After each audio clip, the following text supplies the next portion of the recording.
welcome to Wednesday's PunkinFutz. I'm Shanique and I'm your host.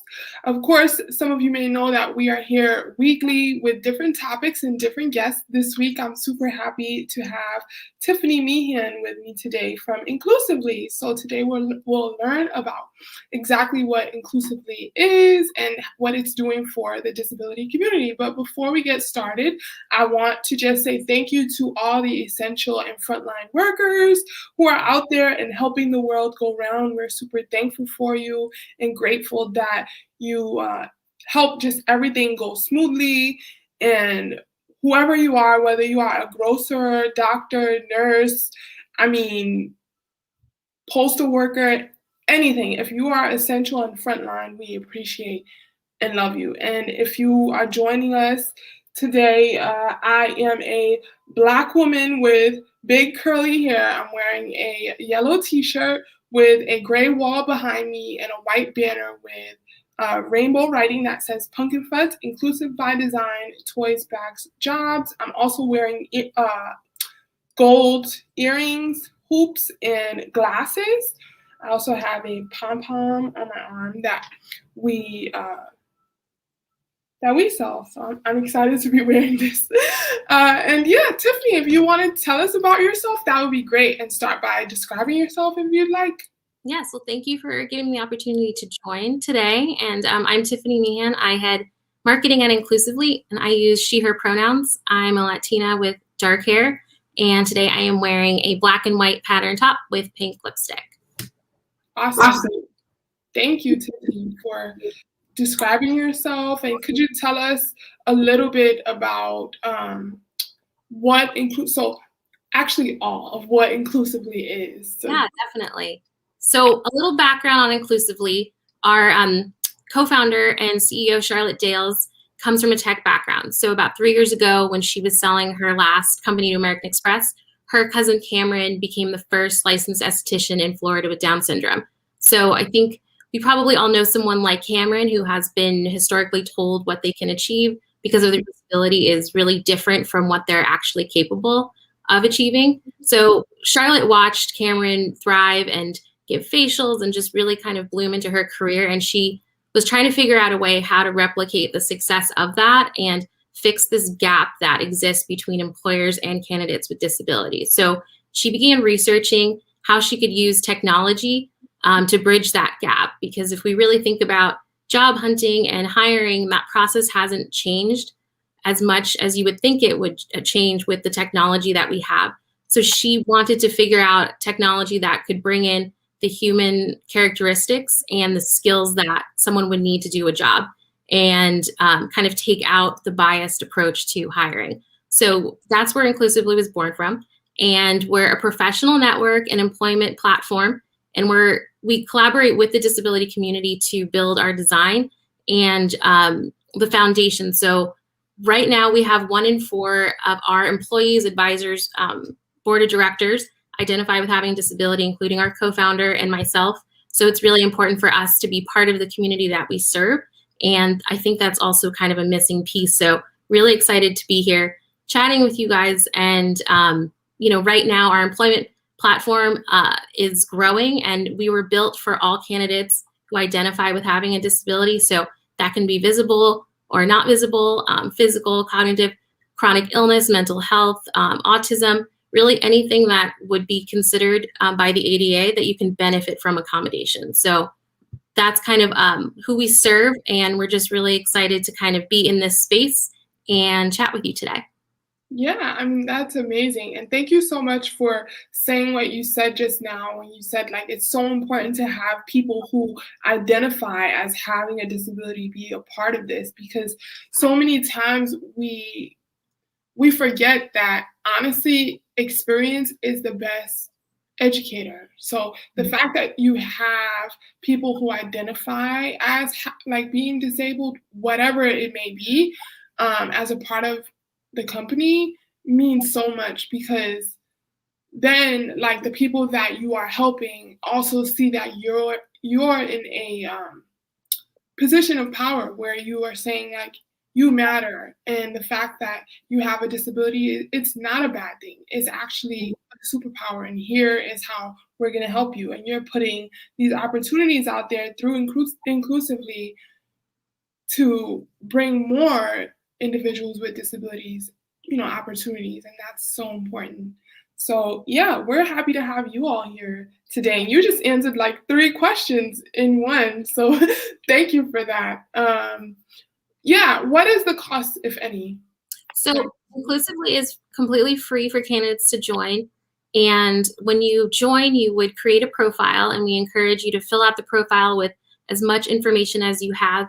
If you have only, had an internship, or you haven't even had an internship, that's fine. We just want to know your skills and what you're passionate about doing. So I think that's the big thing that is so wonderful with Inclusively, is that for a long time, there's been kind of a stereotype of what jobs people with disabilities can have. And that kind of goes back to what you just said about why representation is so important, because I think historically you haven't really seen people with disabilities openly in roles. And it's also something that we kind of deal with, that there's a lot of people at companies right now who have disabilities who aren't saying that out loud or haven't self-ID'd.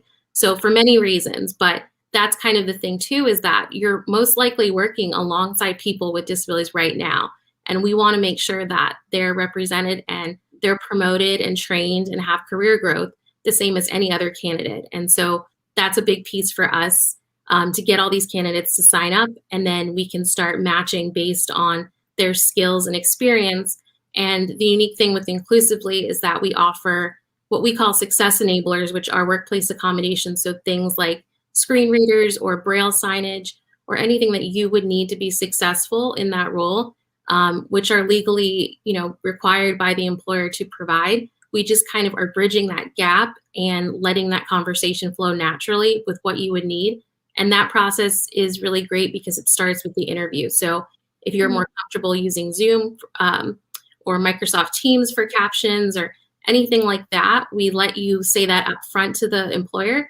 And we've had so many employers say how great that is, because it allows them to provide these accommodations and get that candidate really to be successful from the interview and beyond. So that's really important for us. That's great. And I love the fact that you're asking people what accommodations they need up front, because that sort of eliminates the awkward conversation of whether they're going to provide the accommodation or not, which I find can be, it can be empowering for some to be able to ask for what they need to their employer, but for others, it could be really hard, like whether it's a part of your disability or not that's limiting you from being able to ask for these accommodations. It can just be awkward for anyone because you don't know if they're going to actually provide the accommodations or not. So well, and it takes the focus off of what you're there to do. Like, you're there to to do an interview and to excel and to focus on the questions. Interviews are stressful enough for people. Some people it's very easy, but for most of us, I think it's stressful. So just taking that kind of component out of it and letting someone focus on that. And, right now everything is virtual. So it's benefited us in the sense that the number one accommodation that candidates ask has been historically also remote work. So with COVID, that has kind of opened more doors for our candidates to be in positions where and work with companies that are much more open to being remote. So that's been great. But again, it's almost we want to prepare for when there's more of a in-person or a hybrid situation that people with disabilities just don't work remotely only now. We still want to make sure that the workplace is inclusive and it's set up with the accommodations. And so that's kind of what we communicate with employers. And the employers that we work with, when they onboard, they're providing these accommodations. They're excited to provide them. They want to learn more. And that's kind of a big piece of what we work on, is the education part. So when the employer comes on, they would take a disability training, and we're developing micro trainings right now to actually provide more information on the candidate. So if they have a specific need or accommodation, that the team from the start can learn more about that, and just like a lot of resources. And we just really feel that education is vital, and it it's not that employers don't want to be accessible or accommodating. It's sometimes they just don't know how to be. So this is giving clear accommodations. And we've had candidates who we've added more. So we're learning in that sense that there is no one size fits all for disability, and every single person is unique, and every single person needs different things to be successful. And once these employers, which they're doing, are making their workplaces more inclusive, it just benefits everybody. Yeah, and speaking of accommodations, I love this question. Do you think that remote working will continue? I mean, I wouldn't even say after the pandemic, because I think this pandemic is like gonna be around for a while. So yeah. Even the after effects of it. Yeah. Do you think that people are becoming more open to making things like fully virtual? Do you think it will continue? Yes, I think it's here to stay because people with disabilities have not just benefited from, but everyone has benefited. And it's almost that kind of same mentality that, when everyone benefits, then it becomes the norm. But this is actually something good that we can benefit from. So I'm happy to see it stay. Inclusively is actually on a virtual office. We're a remote team.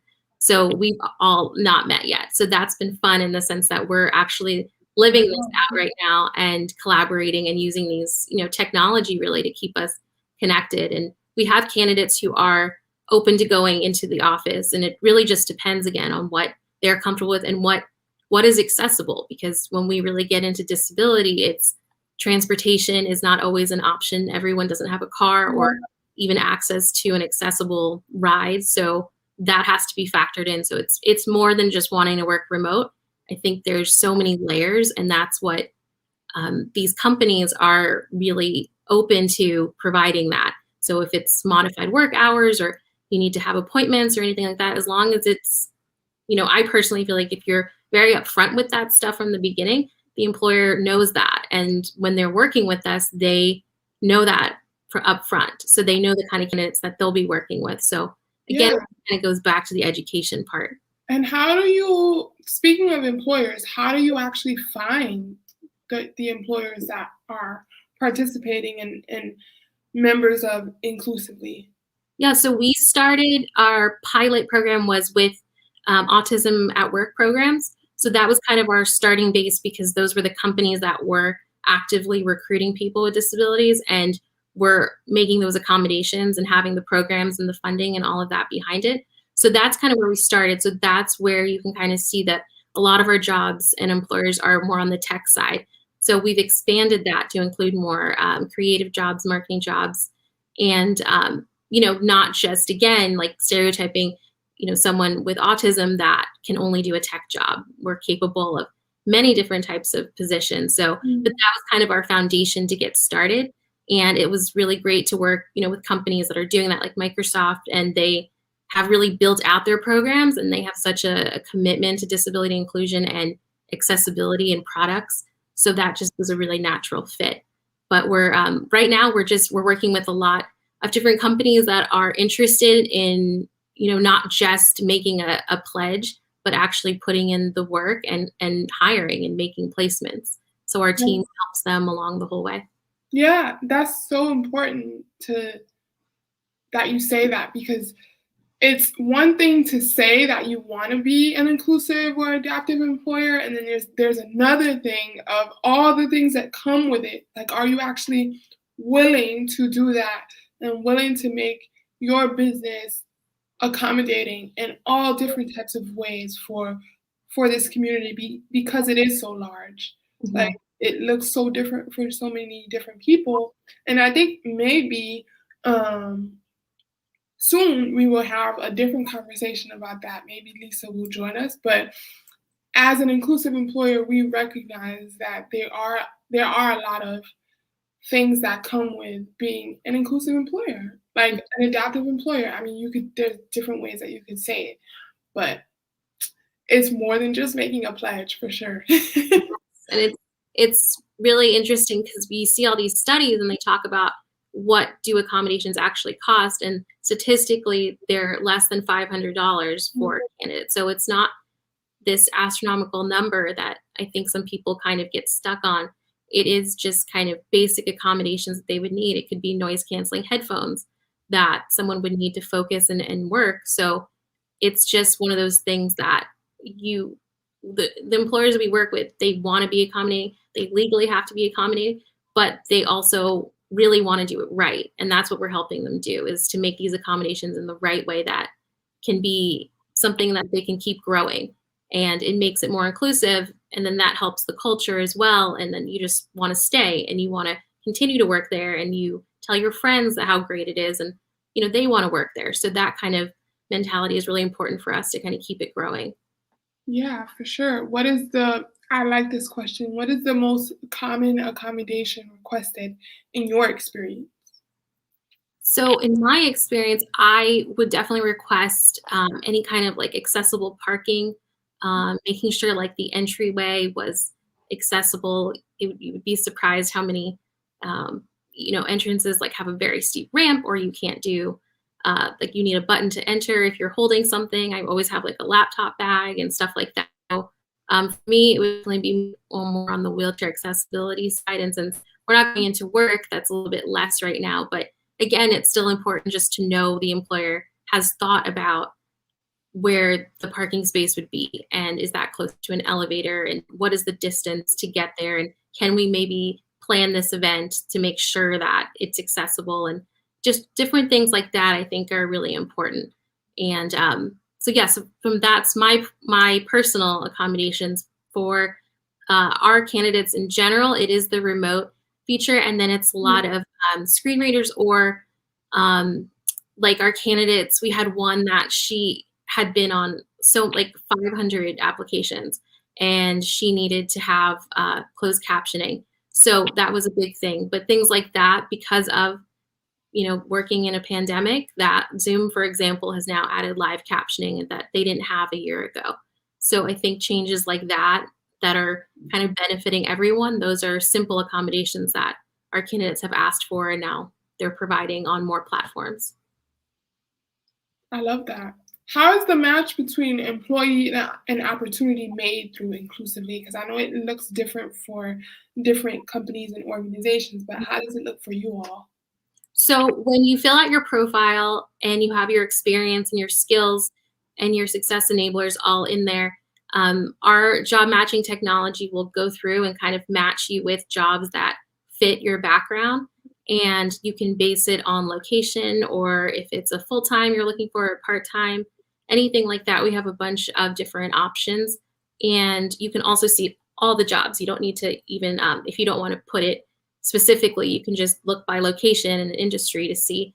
But the employer is really looking for someone with the skills that they need and that could grow. So for example, we have a partnership with EY, and they have a training program. So a few of our candidates are in that now, and they're being trained. And I believe it was about a 75, 80% match of those candidates that go through the training will get a full-time offer.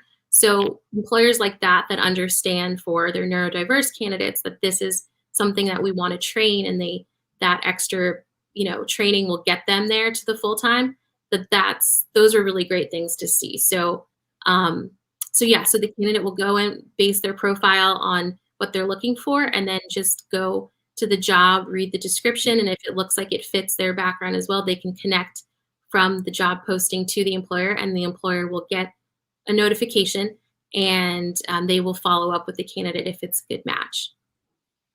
I love that. I mean, and that's pretty high statistics on like who gets jobs through inclusively. So it sounds awesome, and it's a great way to be able to make more opportunities be successful because a lot of the time we go through this interview process and then it turns out to not, like it falls through or something. So I'm so happy to hear that like you all have such high statistics with like the job matching and everything. So and we are growing. That's our big thing is the more candidates that we have sign up, and the more talent pool that we can see, the more employers that we can go to and say we have these great candidates, and we would love to work with you. So I think that's our big thing right now, is getting as many people as we can who want to work, who have experience to work on the platform.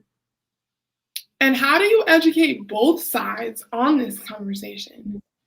Well, right now, I think it's an interesting time because there's been so much disability talk within Oh, yeah. news and all these places, and it intersects so many minorities and different things going on. And so it's important for us to always be aware of that. And for me, I'm in a few different minorities, so it's just something that's natural. But I do understand for some people it's completely a new topic, or it feels uncomfortable to talk about. But for us, that's the foundation, really. Like, you need to talk about what's going on. So for the education with the employers, they have we've created the digital training so they can go through and do like disability 101, ableism. We cover many topics that they can go through and learn more about that maybe they just wouldn't really know about. So that's something. And then for the candidate side, we're launching a community portal over the summer that will really be like a really fun message board and really bring the candidates together so they can have conversations and get to know each other and network. Because if you really think about places like LinkedIn, like, they're great for networking, but you're not really putting your whole person out there. You don't really know more than just kind of the surface. So we wanted to create a space for candidates to be able to talk about interviews that they've been on, or tips, or jobs that they've had that have been great, maybe some that haven't been that great, things that we can do, just to create that communication, because it's a huge population. It's the largest minority in the US, Yeah. world, really. So it's one of those things that we just want to continue to create that conversation, and then that will lead to more people just being educated and wanting to learn more on how to be a better ally. For sure. And I think we talked a little bit about this, but what exactly is the Disability 101 training? So there are trainings right now, and it will go through how to onboard someone and the language around disability stats. So really giving more detailed breakdown of people with disabilities, the language to use, and then definitely the etiquette involved. So we go through things of someone's at work, and for example, like, I use a wheelchair, so I would never want someone just to kind of touch my wheelchair. So kind of teaching people that it's part of your body, essentially.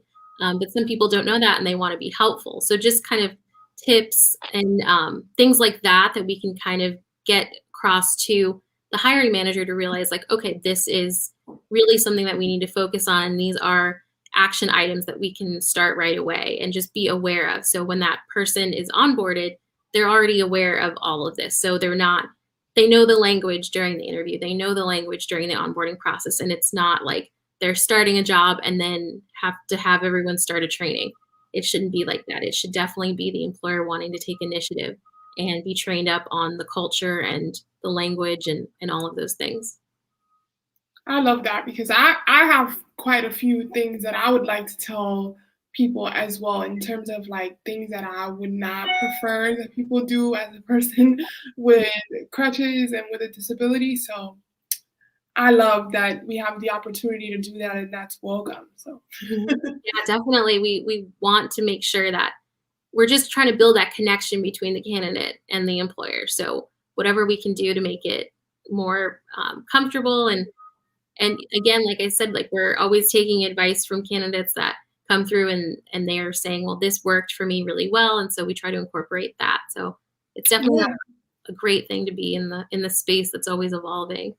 And what's the most common mistake that able-bodied people make while trying to be helpful? I hate to feel like I'm targeting. Yours, what would you say yours is? I have quite a few, but I would say like offering help and not listening the first time when they say no. Like, if we need help, we'll ask. But a lot of people say like, "Are you sure?" Mm. No, just let me do it. And then they're like intrusive because we're not moving fast enough, or like we're not doing it the way that they want to. Like, I said no. Like, Mhm. yeah, like it kind of like that, but also um people who don't know me, like, when I say, like, they ask like, "Oh, why you use crutches?" They'll say, "Oh, I'm sorry." Like, when I say I have cerebral palsy, they're like, oh, I'm sorry. Like, yeah, I would say I agree that that's like, well, really at all asking why anything, like that first line of questioning is just not appropriate. It's the same thing, like you just, I heard something recently, someone said, if you can't fix it within 5 seconds, you don't mention it to that person. And that's kind of the same mentality of, you never ask someone why they have a disability or why they're in a wheelchair. and I recently had that happen to me in a professional setting. Where Oh, definitely. And that's the thing too, is that, when you think about our trainings and we're kind of talking about disabilities and people with disabilities in general, it's also important to remember that this isn't a workplace. So it's not like there's a different set of rules for people at work that have disabilities. It's still the same etiquette. It's still the same respect that you need to show. And you wouldn't ask someone about, something if they didn't offer it. And most likely someone will say what happened or why, or, talk more about it. But that's a big thing and that's kind of part of more of the ableism side, is that, being respectful and not assuming anything, really just letting that person be who they are. And when they're comfortable with you and you create a really safe environment for them to feel that you genuinely care about them, then I think from my side that I would want to just open up a little bit more. But yeah, and then talk about something personal, like the unwanted praise that some people give, like for doing everyday daily activities, it gets extremely overwhelming for me. Like having someone say like something so simple that they do with no problem, like I'll do it, they'll be like, oh wow, look at you, or like, like giving me praise that I don't deserve, like I'm doing a everyday thing that you are surprised that I'm able to do, so you're praising me. Yeah, no, that's not gonna help me. That's not a compliment. It's really an insult to the disability world. That's the thing too, is that, there's a fine line, and we talk a lot about when we're talking about ableism with the term like inspiration porn and creating situations where you're glorifying someone with a disability, and if they can do it, then you can do it. And that is completely the opposite of what empowerment is. And we shouldn't be kind of making people with disabilities, clapping for them when they do something very basic. For us, that's just living. And, we're not here to, be someone's inspiration to do a great job on their own. We're just people the same as anyone else. So, yes.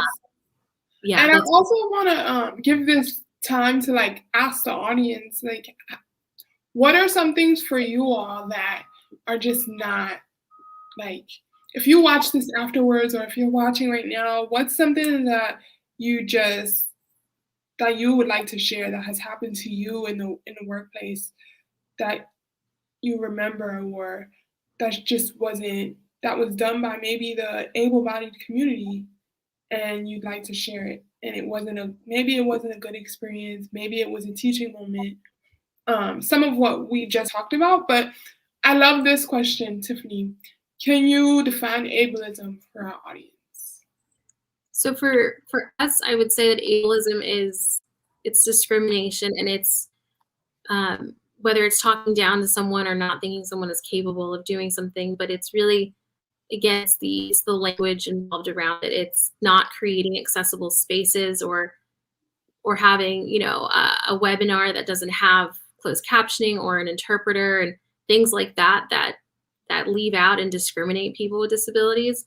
That's a huge thing of ableism, and we're always trying to combat that by being more inclusive. By all of our PDFs, for example, are all accessible. We add alt text to all of our social media. We are really aware of the importance of providing those resources and accommodations for people and in general. So if you think about closed captioning too, I mean, that in itself is something that everyone uses now, or a lot of people use. I use it all the time. Do I necessarily need it all the time? I mean, I've become accustomed to it, but it's things that, that's kind of why we talk about accommodations, just being more innovative, because everyone can use certain things. And just having an interpreter or making the companies aware of that, of providing an interpreter for events, especially since everything is online and not necessarily needing someone who requested it to use it. So things like that. And I'm trying to think Are there any resources that you can give that people can learn more about this? Like how to be more, I guess, accessible with captioning and all that? Well, we do have, I'm trying to think of on our site right now, we're building out our resources with the community portal. But if you go to our site and sign up, we are going to be doing like the launch of that will have more of that side. And then also from just like someone with a lived experience, I think following, there's so many people on social media that are in this space, and people that, like Kia Brown, for example, she is I love Kia. Yeah, and I just think following these people and listening to them, and when they're saying things, that's where we learn. So a lot of these, our advisor is Christina Mallon. She's also on all the socials, and she's really great at educating people on ableism and just disability in general. But I think following people on social media and learning from them directly is the best way to be more educated, be a better ally. For sure. And for me, so I know Tiffany just gave the example of Kia Brown. So her Instagram is at Kia, KEAH_Maria. And then for me, I would suggest, I just had the person on now it's on the tip of my tongue and I can't think of it. Oh my goodness, I can't believe that I just. There's another person I really like, Amani. Crutches and Spice. Yep, that's what I was thinking about. Yep. Oh my gosh, I think we both love her. Yeah, she's so good at communicating. She is. She's amazing on TikTok, on Twitter, on Instagram, on all of those places. Also, since we're talking about it, there are a couple of others too. Wes Hamilton. I am Wes Hamilton on Instagram, WES. I am Wes Hamilton on Instagram, and then also It's Lolo Love. They're big on Clubhouse, and Clubhouse is a new platform. So if you're on Clubhouse, check out like those three. It's Lolo Love, I am Wes Hamilton, and Disability Fashion Stylist. They have like this Clubhouse that they're talking about all types of things. I mean, dating, the workplace, like everyday life. It's pretty awesome. And the thing is that they look like us. So, and Tiffany is great as well. She runs a diversability platform, and I first learned of her through Clubhouse, which she does chats every Tuesday night. So it's just a really great space. And again, using that technology to really build out for this community. So imagine how accessible it could be for someone to just listen if they don't want to read articles or scroll through Instagram, or even if someone wanted to scroll through Instagram and read things, they have the possibility to do that, the opportunity to do that. And I see Lisa just put up that we will add these influencers to the comments after this video. Yes, I will do that because I highly recommend them. They have, as a whole, changed the way that I view my disability as well. So I highly recommend. Well, and I also think that Crib Camp, watching that documentary is necessary. And if you haven't seen it yet, I watched it a few times. So Crib Camp, they did a virtual summer series, which was wonderful. I'm hoping that they bring it back. But it was really great to just be in a community like that and learn. And it was like a Sunday afternoon kind of thing. And you learn so much from people within the community and all different types of disabilities. But Crib Camp is Judy Human. She's on Instagram now, really big on there, has her own podcast now. Judy is a pioneer, thought leader in the community. So yeah, thank you so much for bringing that up, Tiffany. Crib Camp is a huge resource. And speaking of films, the Real Abilities Film Festival starts tomorrow. So if you're out there, if you watch this, if you're watching live, Real Abilities does start tomorrow. It's the 13th annual festival. The New York, they have New York, Boston, and I think Philadelphia, but the New York one starts tomorrow and it's fully virtual. So, yeah. Back to Inclusively. How can people learn more about getting involved and just everything about like how to go on the platform and look for opportunities, things like that? Well, you can definitely check us out online at inclusively.com, and you can sign up for a free profile there. And we have news and resources, and we're getting a lot more news lately. So it's definitely an exciting time. And yeah, I would say check us out there, and then definitely on social media. So it's at Work Inclusively, and very active there. We respond to comments and would just love to connect with everyone who's interested. And I know that there's a lot of parents that are kind of tuning in. So that's kind of even the fact that you're here right now learning more. It's just such a great thing to set up children for 6 months and get them excited that they can really do anything they want, and just have those skills and experience to get them there. But we're working really hard to make this, even for, Shanique and our age right now, we're hoping that by the time it's, 10, 15 years from now, will be even better for candidates. I sure hope so, because my sister, like, she's 17, soon to be 18, and I just hope that we continue on an upward, incline of just making the community better, making more opportunities available. And I love that resources like this are out there now for her. Speaking of my sister, I think my mom is watching. She was saying hi earlier. So we're still here with my mom. And just when I think about my sister, I think about like all the other people who are out there who are being raised and have, a disability, and I want them to be proud of just everything and who they are. And I think Inclusively makes room to be able to do that. And there are so many resources out there that allow us to be able to feel empowered and feel like our disability is not a bad thing. Mm-hmm. It adds everything. It adds innovation and culture, and it's just this lived experience that I think we're all innate event planners, and we've had to coordinate all these different, anything, appointments, showing up to things, making sure things are accessible. So I think we're always kind of problem solving, and that's such a valuable skill that companies know is valuable. And I'm just really thankful that they're investing the time now to really dive deeper and to work with us. Me too. This was great, Tiffany. Thank you so much for being here with us, for telling us about Inclusively. I look forward to sharing more about the company and just working more with you all. And yeah, I'm super happy to always find companies that are like-minded like us and are awesome like you all. So yeah. Well, thank you so much for having me. This is wonderful. Of course. Yeah, and join us on Friday for recess. If you have some kiddos out there, we will have Jessica Arjett, who will be teaching us improv for children. So join us on Facebook at 4 p.m. on Friday, Eastern time. So yeah, see you then. Bye.